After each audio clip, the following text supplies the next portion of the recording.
हमेशा एक बात ध्यान रखो, जब भी आप लोग पढ़ाई करते हो और टाइम बहुत कम आपके पास बचता है, तो ये बात बिल्कुल सही है कि किन किन बातों पे अभी आपको ध्यान देना है, कौन कौन सी चीजें हैं जहां पे आपको फोकस रखना है। तो हमारा 45 डेज प्लान क्या रहने वाला है, इसके बारे में बातचीत करेंगे डियर। तो ये कुछ रिसोर्सेज हैं जो मैंने आपको बता दी हैं, जहां से आप अपना सिलेबस कंप्लीट कर सकते हैं। तो ये वाली बात मैंने बताई है। तो बचे हुए 20 दिन जो आपके पास बचे हुए हैं, उसमें सिर्फ और सिर्फ आपको हेलो एवरीवन और आरआरबी जेईई सीबीटी 2 इसको लेके बहुत सारा कंफ्यूजन आप लोगों के दिमाग में होगा। तैयारी आप लोग कर रहे हैं, जब से रिजल्ट आया है तब से ही आप लोग लगातार बैठ चुके होंगे और एक प्लान डिसाइड कर रहे होंगे कि किस तरीके से आपको अपनी प्लानिंग को एग्जीक्यूट करना है और किस तरीके से आपको प्लान करना है आरआरबी जेईई सीबीटी 2 को क्रैक करने के लिए। वैकेंसीज कम है, लेकिन आपका डेडिकेशन जो है वो आपको डेफिनेटली एक सीट पक्की करवा सकता है। और उसके लिए चाहिए एक प्रॉपर स्ट्रैटेजी, एक राइट स्ट्रैटेजी, और वो स्ट्रैटेजी जो सिलेक्टेड एस्पिरेंट्स ने यूज करी है,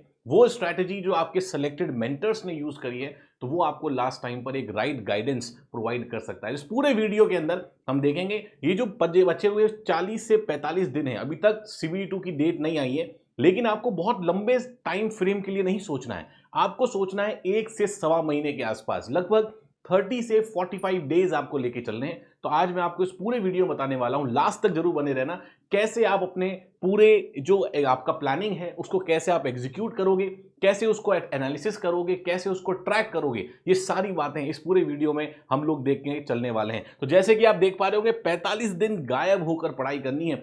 हमेशा एक बात ध्यान रखो, जब भी आप लोग पढ़ाई करते हो और टाइम बहुत कम आपके पास बचता है, तो ये बात बिल्कुल सही है कि आपको अपने आप को आइसोलेट करना ही पड़ेगा। आप बीच में इस तरह से डिस्ट्रैक्ट होके बहुत कम टाइम में बहुत ज़्यादा कंटेंट जो है वो उसको प्रैक्टिस नहीं कर पाओगे, उसको रिवाइज नहीं कर पाओगे। तो आपको डेफिनेटली आइसोलेट होना पड़ेगा बहुत सारी चीज़ों से, आइसोलेट होना पड़ेगा फैमिली फंक्शन से, आइसोलेट होना पड़ेगा अपने दोस्तों से, आइसोलेट होना पड़ेगा अपने फैमिली मेंबर्स से भी। तो और आपको मैक्सिमम टाइम अपना निकालना होगा स्टडी रूम में। अब चाहे वो स्टडी रूम आपके अपने घर में हो, चाहे वो स्टडी रूम कहीं लाइब्रेरी के अंदर हो, लेकिन बहुत अच्छा खासा समय, लगभग 9 से 10 घंटे आपको स्टडी टेबल पर निकालने हैं इन आने वाले 45 दिनों में। तभी एक अच्छे रिजल्ट की तरफ आप लोग बढ़ सकते हो। ठीक है, पूरी प्लानिंग करेंगे और अभी दिमाग में क्या क्या चल रहा होगा, किन किन बातों पे अभी आपको ध्यान देना है, कौन कौन सी चीजें हैं जहां पे आपको फोकस रखना है। क्योंकि देखो, सबका जो लेवल ऑफ प्रिपरेशन है वो डिफरेंट डिफरेंट है।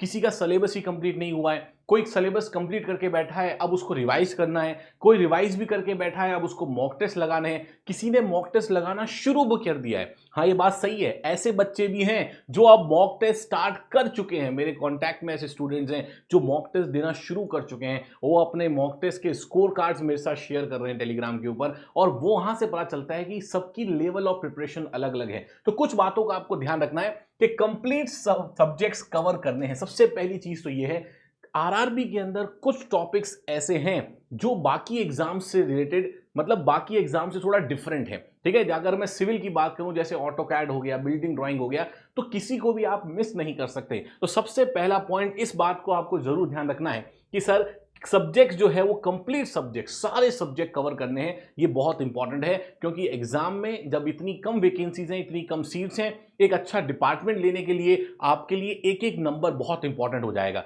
सिमिलरली रिवीजन प्लान आपका बड़ा स्ट्रांग होना चाहिए। अगर आपका सब्जेक्ट कंप्लीशन हो चुका है तो रिवीजन प्लान जो है वो बड़ा स्ट्रांग होना चाहिए। अब रिवीजन प्लान किस तरह से करना है, कैसे करना है, वीडियो में आगे मैं आपको बताऊंगा। आगे देखिए, शॉर्ट नोट्स आपको बचा सकते हैं, बहुत इंपॉर्टेंट। बार बार मैंने लगभग हर वीडियो में आपसे ये बात कही है कि डिटेल नोट्स जब बनाओ तो उसके साथ अपने हैंड रिटन एक शॉर्ट नोट भी बना लिया करो। जब एग्जाम बहुत करीब होता है, जब ये वाली सिचुएशन होती है, तब शॉर्ट नोट्स आपके लिए सेवियर का काम करते हैं, आपको बचाते हैं लास्ट मोमेंट के ऊपर। तो जिन बच्चों के पास शॉर्ट नोट्स होंगे खुद के बनाए हुए, वो अभी बहुत ऊपर एज लेके बैठे होंगे, उन्हें पता है एग्जैक्टली उन्हें क्या क्या पढ़ाई करनी है। क्लियर है? तो शॉर्ट नोट्स आपको बचा सकते हैं, ये बहुत इंपॉर्टेंट चीज है। इसके अलावा मॉक टेस्ट देने हैं।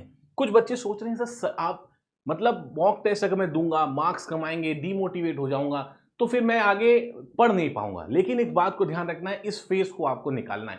ठीक है, मॉक टेस्ट तो देना ही है, उसमें कोई क्वेश्चन नहीं है, कोई डाउट नहीं होना चाहिए कि मॉक टेस्ट दे या ना दे, मॉक टेस्ट देने हैं। क्वेश्चन बस ये है कि राइट टाइम पर स्टार्ट भी करना है। ठीक है। अगर आपका सिलेबस कवरेज नहीं हो रखा है तो पहले सिलेबस को कवर करना बड़ा इंपॉर्टेंट है। किस तरह से करेंगे ये भी मैं आपको बताऊंगा आगे। रिवीजन अगर नहीं हो रखा है तो रिवीजन भी करना है, लेकिन मॉक टेस्ट स्किप नहीं करने हैं। चाहे आप टेस्ट सीरीज लगाएं, कहीं से भी मॉक टेस्ट कहीं से भी लगाएं, वो देना बहुत जरूरी है। एग्जाम के फ्लो में रहना बहुत जरूरी है, एग्जाम के पैटर्न में पढ़ाई करना बहुत जरूरी है, तभी आपका एग्जाम क्लियर। और ये एग्जाम मैंने भी निकाला हुआ है तो मैं आपको बहुत बेहतर तरीके से चीजों को बता सकता हूं। अगर आपको लगता है सर नहीं, हमारे साथ जो सिलेक्टेड एस्पिरेंट है, जो पिछली वैकेंसी में सेलेक्ट हुए हैं, उनके द्वारा उनसे हमारी बातचीत करवा दीजिए, उनसे बता दीजिए, तो आप देखिए इंजीनियर्स वाला के यूट्यूब चैनल पर अभी मैंने एक इंटरव्यू लिया था। ये हमारे ही बैच के स्टूडेंट है, अशोका बैच के स्टूडेंट है, एक वो बैच जिसमें से आप लोग भी काफी पढ़ते हो, अशोका बैच सी के स्टूडेंट हैं दिव्यांशु मिश्रा। तो मैंने एक इंटरव्यू लिया था, इन्होंने एसएससी जेई भी निकाला है, आरआरबी जेई भी निकाला है, इसके अलावा भी बहुत सारे मल्टीपल एग्जाम्स को क्रैक किया है, ठीक है। तो मैंने एक इंटरव्यू लिया था यहाँ पे, और एक सेलेक्टेड एस्पिरेंट से जब आप जानते हो, सेलेक्टेड एस्पिरेंट से जब आप बातचीत उनकी सुनते हो, जो आपके माइंड में डाउट्स थे, इनके दिमाग में भी वही डाउट्स थे। अब आप ही के बैच से निकले हुआ एक स्टूडेंट जो आज फाइनली सेलेक्टेड है और आज एसएससी जेई सीपीडब्ल्यूडी में सेलेक्टेड है, एक प्रीमियम डिपार्टमेंट में सेलेक्टेड है, तो इनकी बातों को भी आप काफी रिलेट कर पाओगे। तो अगर आपको लगता है सर कि मैं एक सेलेक्टेड एस्पिरेंट की बात सुन लूंगा, उससे समझ लूंगा, तो मैं अपनी स्ट्रैटेजी बना सकता हूं, तो आप इस वीडियो को भी प्रेफर कर सकते हो। और इस वाले वीडियो में मैं अपनी स्ट्रैटेजी आपको बताने वाला हूं कि नहीं सर, आप जो बताएंगे वहां से भी हम लोग काफी अच्छे से फॉलो कर सकते हैं। तो हमारा 45 डेज प्लान क्या रहने वाला है, इसके बारे में बातचीत करेंगे डियर। तो 45 डेज प्लान में देखिए सबसे इंपॉर्टेंट चीज जो आपके पास है वो है सिलेबस कवरेज। तो फर्स्ट पॉइंट जो मैंने आपको बताया यहां पर कि सर आपका जो कंप्लीट कवरेज है वो आपका होना चाहिए सिलेबस का, कंप्लीट कवरेज। अब इसमें देखिए इंपॉर्टेंट चीज क्या है सर, सबसे पहले complete coverage of the syllabus is very very important in this case. अब इसमें आपको क्या करना है, अगर मैं 45 डेज की बात करूं, ऐसे बच्चे जिनका सिलेबस कवर नहीं है उनको क्या करना चाहिए, उनको लगभग 10 डेज, 10 दिन आपको लगाने हैं, और 10 डेज के अंदर अपना जो भी पेंडिंग है, जो भी आपके बैकलॉग हैं, उन बैकलॉग को डियर यहां पर क्लियर कीजिए। और ये लगभग 10 दिन में आपको 8 से 9 घंटे मिनिमम पढ़ाई करनी है, 8 से 9 घंटे मिनिमम। ये तो मैं मिनिमम कह रहा हूं डियर, बिकॉज लास्ट मोमेंट पे अगर आपको ऐसे बच्चों से कॉम्पीट करना है जो कि एकदम टॉप क्रीम लेवल के स्टूडेंट है, क्योंकि इस बार नंबर ऑफ सेलेक्टेड स्टूडेंट ही कम है, तो सारे बच्चे पढ़ने वाले हैं। ऐसा नहीं है कि सर 15 गुना सेलेक्ट होने के बाद बच्चा बड़ा वैसा है कि किसी के बहुत कम मार्क्स भी हैं, हम तो सर टॉपर में आ रहे हैं, हम निकाल लेंगे। सारे बच्चे लगभग टॉपर के अंदर ही हैं, क्योंकि बहुत कम वैकेंसीज हैं, ठीक है। तो थ्रू आउट इंडिया आपके जिस भी जोन में आपने भरा होगा पेपर, उस जोन के अंदर सभी टॉपर्स ही हैं जो आपके एग्जाम को दे रहे हैं। तो इसलिए आपको ध्यान रखना है कि अगर अभी तक आपका सिलेबस भी कंप्लीट नहीं है, तो अगर और फिर आपको उनसे अगर फाइट करनी है तो आपको मिनिमम 8 से 9 घंटा तो देना ही पड़ेगा। तो उसको देके आप अपने आपके बैकलॉग जो हैं इसको पहले आपको क्लियर करना है विद इन 10 डेज। इससे ज्यादा का समय मत लगाना, इससे ज्यादा समय लगा तो धीरे धीरे और लेट होता चला जाएगा, ठीक है। इसके लिए आपको क्या करना है, इसके लिए आपको डिटेल्ड नोट्स जो आपके बैचेस के ही हैं, उन डिटेल्ड नोट्स को ही फॉलो करना है, और उन डिटेल्ड नोट्स के अंदर आप हाईलाइट कर दीजिए इंपॉर्टेंट पॉइंट्स को जो आपके पास, देखो काफी सारे पॉइंट इंपॉर्टेंट हाईलाइटेड होते हैं। जैसे अगर सॉइल मैकेनिक्स आप मुझसे पढ़ रहे होंगे तो सॉइल मैकेनिक्स में बहुत जगह मैंने नोट सेक्शन में लिखवा रखे हैं, बहुत जगह मैंने स्टार मार्क कर रखे हैं, हार्ट के सिंबल बना के बता रखे हैं कि बेटा ये इंपॉर्टेंट है। तो उन चीजों को भी आप लोग यहां पर देख सकते हो। और इसके अलावा एक और इंपॉर्टेंट चीज है कि जो चीज हम लोग क्रैश कोर्स में करवाते हैं उसमें आपके लिए कंटेंट को काफी एकदम कॉन्साइज करके रख लेते हैं, है कि नहीं। बिल्कुल कंटेंट को कॉन्साइज करते हैं हम लोग आप लोगों के लिए। तो क्रैश कोर्स के जो नोट्स हैं वो भी आपके लास्ट टाइम में आपके लिए बहुत ही बेहतरीन साबित होंगे अपने सिलेबस कवरेज को पूरा करने के लिए। तो ये कुछ रिसोर्सेज हैं जो मैंने आपको बता दी हैं जहां से आप अपना सिलेबस कंप्लीट कर सकते हैं। उसके बाद सेकंड चीज है सर हमारे पास जो बहुत इंपॉर्टेंट है, और वो है रिवीजन। ये तो सभी बच्चों को करना है, चाहे आपका सिलेबस कंप्लीट हो चाहे ना हो, या जितना भी प्रतिशत सिलेबस कंप्लीट हुआ हो, revision is very very important. Revision करते वक्त एक चीज जरूर ध्यान रखिए, पर डे आपको 2 से 3 सब्जेक्ट्स को पैरेलल चलाना है।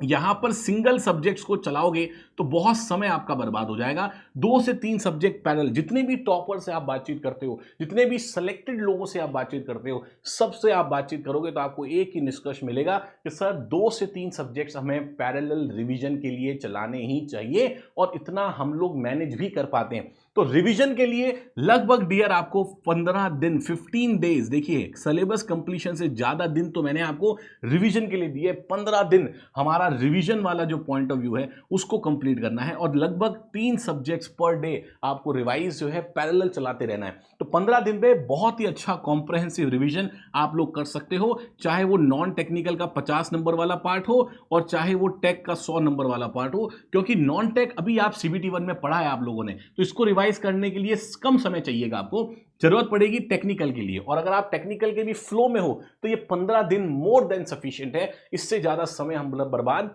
नहीं कर सकते। तो देखिए सर 10 और 15 लगभग 25 दिन ये हो गए। अब बचा आपके पास 20 डेज जो हमारे प्लान के अकॉर्डिंग है। तो इन 20 डेज में डियर आप लोगों को लगाना है test series and plus mock test.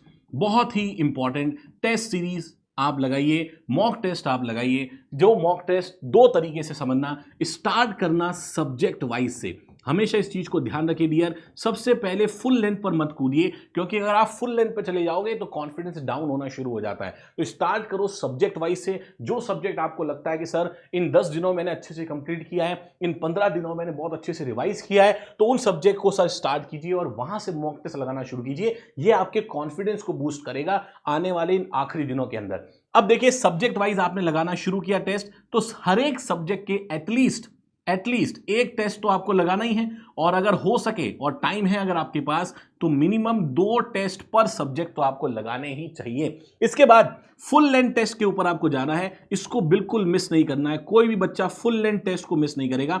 Full length test में लगभग आपको मिनिमम 5 फुल लेंथ टेस्ट जो हैं वो आपको लगाने ही हैं। 5 मिनिमम फुल लेंथ टेस्ट। इससे क्या होता है सर, हो सकता है कोई जिस भी प्लेटफॉर्म पे आप टेस्ट दे रहे हो, शुरुआत का टेस्ट बड़ा आसान आ जाए या शुरुआत का टेस्ट बड़ा मुश्किल आ जाए, तो एटलीस्ट अगर आप 5 टेस्ट ले लोगे तो आपकी एवरेजिंग बढ़िया हो जाएगी। उसके साथ साथ आपका सिलेबस कवरेज बहुत अच्छा सा हो जाएगा, क्योंकि जब भी टेस्ट फ्रेम करते हैं तो किसी टेस्ट में कोई सब्जेक्ट का वेटेज ज्यादा होता है, किसी में किसी सब्जेक्ट का वेटेज कम होता है। तो एटलीस्ट अगर आप मिनिमम 5 टेस्ट देते हो तो वहां से आपका कंप्लीट जो सिलेबस कवरेज है वो बहुत ही बेहतरीन आपको देखने को मिलता है। तो ये वाली बात मैंने बताई है। तो बचे हुए 20 दिन जो आपके पास बचे हुए हैं उसमें सिर्फ और सिर्फ आपको टेस्ट और उसके साथ साथ टेस्ट का एनालिसिस भी करना है। ठीक है सर, इन सबको हम ट्रैक कैसे करेंगे, कैसे पता चलेगा? डे बाय डे डिसिप्लिन अगर आपको मेंटेन रखना है, एक ट्रैकर भी मैं आपको यहां पे साथ में दे रहा हूं, वो मैं आपको मेरे ऑफिशियल टेलीग्राम चैनल पे वो इमेज भी शेयर कर दूंगा, उसको भी आप लोग देख सकते हो। ये मेरा ऑफिशियल टेलीग्राम चैनल है।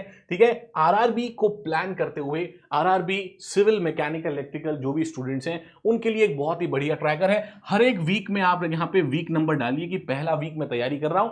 ठीक है, मंडे, ट्यूसडे, वेडनेसडे सब्जेक्ट और टॉपिक मुझे कौन से कवर करने हैं, ये सब्जेक्ट कौन सा कवर करना है, टॉपिक कौन सा कवर करना है, कितने घंटे मैंने पढ़ाई करी, क्वेश्चन प्रैक्टिस कितनी हो रही है, मॉक टेस्ट अगर लगाना स्टार्ट कर दिया है तो मॉक टेस्ट का स्कोर कितना है, रिवीजन अगर कर लिया है तो रिवीजन का स्कोर कितना है। उसके बाद खुद को आपको एक कॉन्फिडेंस लेवल की रेटिंग देनी है कि हाँ सर अब धीरे धीरे हमारा कॉन्फिडेंस जो है वो धीरे धीरे जो है इंक्रीज होता जा रहा है। हमेशा ध्यान रखना, अपने स्टडी को ट्रैक करना बहुत इंपॉर्टेंट है। आप अपने स्टडी को ट्रैक नहीं करोगे और डेली दिन के अंत में अगर ये पता नहीं रहेगा आपको कि इस समय मैंने कितना पढ़ लिया या कितना मैंने टाइम वेस्ट कर लिया, ये ट्रैक रखना बहुत इंपॉर्टेंट है। ये मैं मेरे ऑफिशियल टेलीग्राम चैनल पे यहाँ पर इसको स्कैन करके आप जा सकते हो, यहाँ पर मैं आपको प्रोवाइड कर दूंगा। और इस लास्ट मोमेंट में एक चीज और ध्यान रखना, हमेशा बचिए अननेसेसरी एडवाइस से, वेरी इंपॉर्टेंट। ठीक है, बहुत सारी एडवाइस आपको मिलेगी, बहुत सारे सीनियर्स मिलेंगे आपको, बहुत सारे ऐसे लोग मिलेंगे जिन्होंने ये एग्जाम कभी देखे ही नहीं है, कभी दिए ही नहीं है,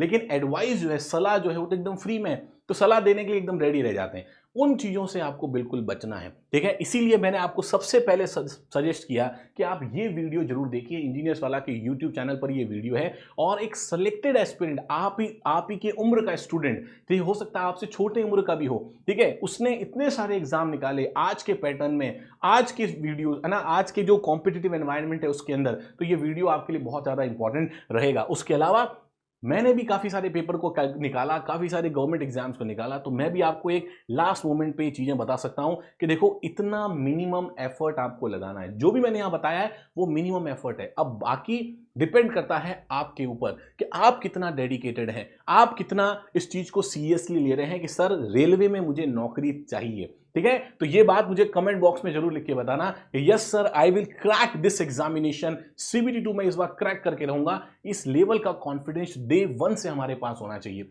गवर्नमेंट एग्जाम 80% आपके कंटेंट से और 20% आपके कॉन्फिडेंस से निकलता है। इस चीज को हमेशा ध्यान रखना। तो इस मोमेंट पे कॉन्फिडेंस लूज नहीं करना है। 45 दिन अगर आपने अपने कॉन्फिडेंस को बरकरार रख दिया तो जब आप एग्जाम देने जाओगे तो वहां आप बिल्कुल एक सेलेक्टेड एस्पिरेंट के कॉन्फिडेंस से जाओगे और सिलेक्शन फिर आप ही का होने वाला है। ठीक है, उम्मीद है ये वीडियो बहुत ही कॉन्साइज, बहुत ही प्रिसाइज रखी है मैंने, अननेसेसरी कोई भी बातचीत नहीं है, लेकिन इस वीडियो को फॉलो करना बहुत इंपॉर्टेंट है आप लोगों को। तो मेरे ऑफिशियल टेलीग्राम पे जब आप जाएंगे तो वहां पर मैं ये ट्रैकर भी आपको दे दूंगा। उसके साथ साथ उम्मीद है सभी बातें आपकी जो है, डाउट्स जो हैं वो इस वीडियो में डेफिनेटली क्लियर हुए होंगे। All the very best for CBT 2 examination.